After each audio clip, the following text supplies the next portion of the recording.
Hi, this is Shelby. This is week 9, project 9. We had 5 readings assigned to us from the Eva and Franco Mates book. And the first reading we had to do this week was Stolen Pieces. Basically, that just told us basically the story of Eva and Franco taking pieces of artwork from different art galleries. They didn't take like the actual big art piece, they just took like a little piece off of a piece of work. And in doing this, they weren't trying to, they weren't taking the pieces to put them together and make their own art. Like, they weren't taking those pieces and putting them in a gallery and saying, oh, these are different pieces from art, from different art galleries that we stole. But it's saying, like, that art, basically what I got out of it was that art is forever changing. Like, just because they took a little piece off of it doesn't mean the piece is ruined. Like, yes, that isn't how the artist intended it to be, but it changes the art. It changes it into something different, but it doesn't ruin the essence of the art. Like, just because they took a snippet of a string off of that piece of art, it doesn't mean that that is no longer what the artist was trying to get out from it. Like, the artist wasn't focused on that one piece of string. I think that it's almost like when Eva and Franco did the online stealing of art. It's basically just that in the real world. That art that they took, they were trying to make it their own. Like, they took that piece off of that art and they made it something different. It's still the artist's work. It is still the original artist's work, but they made it a little bit different. They changed a little bit about it, and they made that something new. Art is always changing, and something's always happening to it, and I think that's what they were just trying to represent through the Stolen Pieces article. The next reading that we had to do was Darko Maver's Art, Death, and Myth-Making. This one was it was interesting. Basically, he takes photographs, like he gets the photographs from crime scenes and things like that, and he shows them, like, and he reenacts some death scenes and things like that. And I think in him doing that, it was a little dark. It's dark art, for sure, because of the death and everything, like, but I think he was trying to show what people don't want to believe, like what people don't want to think about. Basically, he's trying to bring that out, and because death and misery and things like those are always things that we push them back in our minds, and we try not to think about things like that because they're scary things and they are dark things to think about. And I think that he's just trying to bring it to life and show that that's reality. Like, death happens and horrible things happen, and that's just the reality of it. So I think that's what Darko Maver was trying to represent through his art, this form of art that he chose. Our third reading was Eurollywood, and that one I actually really liked, because I liked the United We Stand art, like the reading we've done on United We Stand that it's been in. I liked that idea, so reading more in depth about it was really interesting. Basically, it just shows the process of United We Stand, and I think that in showing us the process, it really shows, like, how easy it is.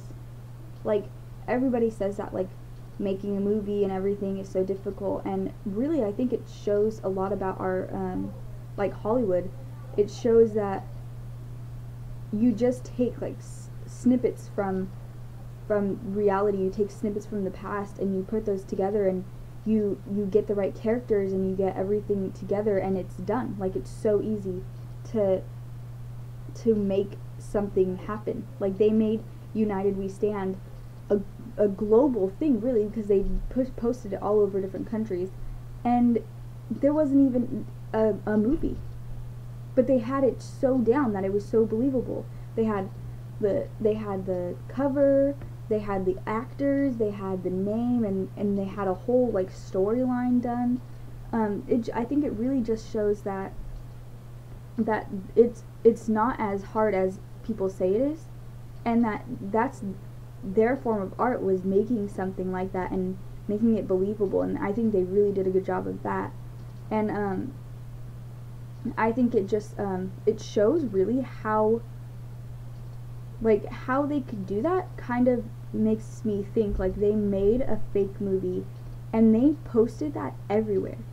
Like, I don't know how, if that's, I guess that would be freedom of press, but I don't know if that's, I don't know really understand what that they're allowed to do that, like how they're allowed to post that, which was pretty interesting because it got me thinking about that and like how the government and everybody was letting them post that everywhere, and they were using real actors and real actresses and things like that, so that was kind of interesting to think about.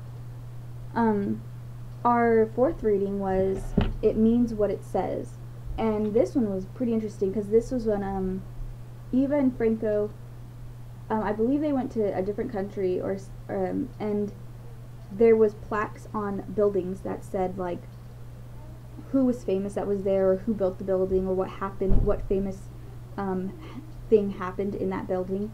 And they made a fake plaque and put it on a building, and it said no one famous was from here, no famous event took place here.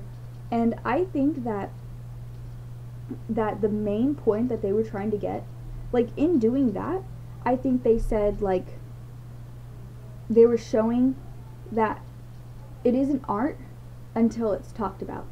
Like, people look at those plaques and they talk about it and they discuss it and they read it and they think about it, and that's what makes that spot important, was because it's people talk about it and people notice it. And I think that that's what Eva and Franco were trying to do with this fake one, was that if they put that fake plaque on it and it got people's attention and people were starting to talk about it and think about it, and that is what made it art. It made it popular, it made it something people wanted to know about. And I think that in turn does happen in this world. Like, it happens in movie actors and actresses. Like, somebody might start acting and be in a movie that nobody's even heard about, and that character wasn't even a main character, it was just an extra. That's not how that person got famous. That person didn't get famous until they were the main character of a movie that was very popular. That's when that person got famous, because people started talking about that actor or actress, people started noticing that actor or actress. And I think that's what Eva and Franco were trying to get out of this, that something becomes art when it's noticed. Like, once things are noticed, that's when people start discussing it and your art gets popular and it becomes a known art. So I think that's what Eva and Franco were trying to get out of that It Means What It Says article and that art piece. Our last reading was It's Always 6 o'clock. And this one I had a hard time understanding. I understood, what I got out of it was they were using these characters, these simple, innocent characters that some of us grew up with these characters, watching them in movies or watching them on TV, and they kind of made them realistic. They made them act how people in our world act, how I believe it was Mickey Mouse who had committed suicide. He had hung himself. Like, that represents us, and how we do that to ourselves too. And I think that it just took like the innocence out of like the world, basically. And one of the main things that I liked seeing was the skeleton that he was holding, where they said the skeleton is eating its own bones. And I think that kind of represents humans in the form that we essentially kill ourselves, that we the candy, it was by the candy bowl saying that eating these foods and eating this stuff is what causes death. Like, it's what causes us, like, overeating and consumption and things can lead to death. And that is the main thing I got out of this reading, was the innocence isn't always there, that the innocence can be deceiving, the innocent look, that we are all alike and things do happen. It kind of makes me think of the Darko Maver piece, because he also shows things that we don't want to see. And I think that's, in a sense, what It's Always 6 O'Clock was trying to represent. That's what I got out of it. I don't know if that's what Eva and Franco and the artist were trying to get out of it, but that's how I interpreted it. And those are the 5 readings that we were assigned this week, and I believe this is the last time we're going to read the Eva and Franco book. So it was a really interesting book, and I liked a lot of the things out of it. And I'm really glad that I got the opportunity to look at it and read it.